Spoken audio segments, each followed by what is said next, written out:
Livro dos Espíritos, Allan Kardec, capítulo 5, Considerações sobre a pluralidade das existências. Questão 222.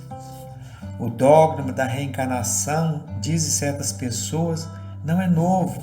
Ele foi ressuscitado de Pitágoras. Jamais dissemos que a doutrina espírita fosse de invenção moderna. O espiritismo, sendo uma lei da natureza, deve ter existido desde a origem dos tempos. E nos esforçamos sempre em provar que se encontram traços dele desde a mais alta antiguidade. Pitágoras, como se sabe, não é o autor do sistema de metempsicose. Tomou-o dos filósofos indianos e entre os egípcios, onde existia desde os tempos imemoriais. A ideia da transmigração das almas era, pois, uma crença comum, admitida pelos homens mais eminentes. Por qual caminho ela chegou? Pela revelação ou pela intuição? Não sabemos. Porém, qualquer que seja, uma ideia não atravessa os tempos e não é aceita por inteligências destacadas sem ter um lado sério. A antiguidade dessa doutrina seria, pois, antes uma prova do que uma objeção. Todavia, como se sabe igualmente, há entre a metempsicose dos antigos e a doutrina moderna da reencarnação esta grande diferença, que os espíritos rejeitam da maneira mais absoluta: a transmigração da alma do homem para os animais e reciprocamente. Os espíritos, ensinando a doutrina da pluralidade das existências corporais, renovam, pois, uma doutrina que nasceu nas primeiras idades do mundo e que se conservou até os nossos dias no pensamento íntimo de muitas pessoas. Somente a apresentam sob um ponto de vista mais racional, mais conforme com as leis progressivas da natureza e mais em harmonia com a sabedoria do Criador, despojando-na de todos os acessórios da superstição. Uma circunstância digna de nota é que não foi somente neste livro que eles a ensinaram nos últimos tempos. Desde antes da sua publicação, numerosas comunicações da mesma natureza foram obtidas em diversos países e depois se multiplicaram consideravelmente. Seria talvez aqui o caso de examinar porque todos os espíritos não parecem de acordo sobre este ponto, e isto retornaremos mais tarde. Examinemos a coisa sobre um ponto de vista e abstração feita de toda a intervenção dos espíritos, deixemo-los de lado por um instante. Suponhamos que essa teoria não seja deles. Suponhamos mesmo que não se tenha jamais cogitado de espíritos. Nos coloquemos, pois, momentaneamente em um terreno neutro, admitindo o mesmo grau de probabilidade para uma e a outra hipótese, a saber, a da pluralidade e da unidade das existências corporais, e vejamos para qual delas nos levará a razão e o nosso próprio interesse. Certas pessoas repelem a ideia da reencarnação pelo único motivo de que não lhes convém, dizendo acharem bastante uma existência e que não gostariam de recomeçar uma semelhante. Conhecemos que o simples pensamento de reaparecer sobre a terra faz-as pularem de furor. Não temos senão uma coisa a lhes perguntar: é se pensam que Deus tenha pedido seus conselhos e consultado seu gosto para regular o universo. Ora, de duas coisas uma: ou a reencarnação existe, ou ela não existe. Se existe, embora se contrarie, será preciso suportá-la. Deus não lhes pedirá permissão. Nos parece ouvir uma doente dizer: sofri demais hoje e não quero mais sofrer amanhã. Qualquer que seja o seu mau humor, não lhe será preciso sofrer menos no dia seguinte e nos subsequentes, até que esteja curado. Portanto, se eles devem tornar a viver corporalmente, eles viverão, eles se reencarnarão, protestarão inutilmente, como uma criança que não quer ir à escola ou um condenado que não quer ir à prisão. É necessário que passem por lá. Semelhantes objeções são muito pueris para merecerem um exame mais sério. Diremos, entretanto, para os tranquilizar, que a doutrina espírita sobre a reencarnação não é tão terrível quanto creio. E se eu tivesse estudado a fundo, não ficariam tão assustados. Saberiam que a condição dessa nova existência depende deles. Ela será feliz ou infeliz segundo o que tiverem feito neste mundo, e podem, desde esta vida, se elevarem tão alto que não temerão mais cair no lodaçal.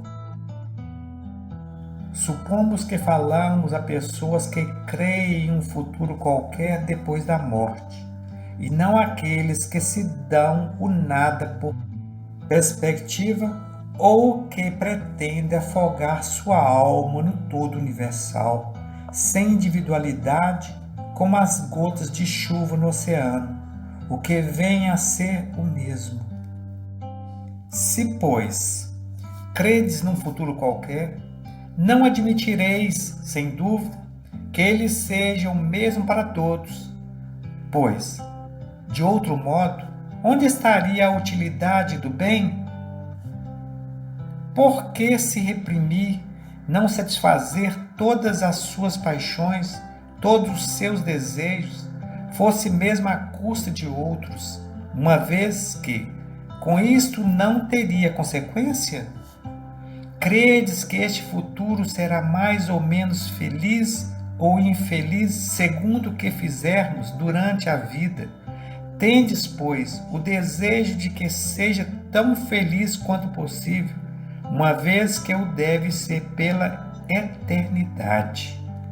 Teríeis, por acaso, a pretensão de ser de um dos homens mais perfeitos do que existirem sobre a terra e de ter, assim, o direito de alcançar sem dificuldade a felicidade suprema dos eleitos? Não.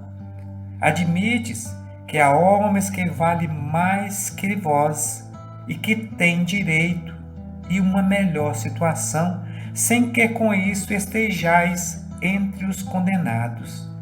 Muito bem. Colocai-vos por um instante, pelo pensamento, nessa situação intermediária que seria a vossa, como admitir, e supondo que alguém venha vos dizer: sofreis, não sois tão felizes como podereis ser, enquanto tendes diante de vós seres que gozam a felicidade sem mescla. Quereis trocar vossa posição com a deles? Sem dúvida direis: o que é preciso fazer? Menos que nada, recomeçar o que fizestes mal e procurar fazer melhor. Hesitaríeis em aceitar mesmo ao preço de várias existências de provas? Tomemos uma comparação mais prosaica. Se há um homem que está entre os últimos recursos, viessem dizer: eis uma imensa fortuna de que podereis gozar, sendo necessário para isso trabalhar arduamente durante 1 minuto, fosse ele o mais preguiçoso da terra, e diria sem hesitar: trabalhemos 1 minuto, 2 minutos, 1 hora, um dia se fosse preciso. Que é isso se vou terminar minha vida na abundância? Ora, o que é duração da vida corpórea em confronto com a eternidade? Menos que um minuto, menos que um segundo. Pensamos em fazer esse raciocínio. Deus, que é soberanamente bom, pode impor ao homem o recomeço de uma série de misérias e de uma tribulação? Concluiremos, por acaso, que há mais bondade em condenar o homem a um sofrimento perpétuo por alguns momentos de erro, antes que lhe dar os meios de reparar as suas faltas? 2 fabricantes tinham, cada um operário que podia aspirar via seu sócio do patrão.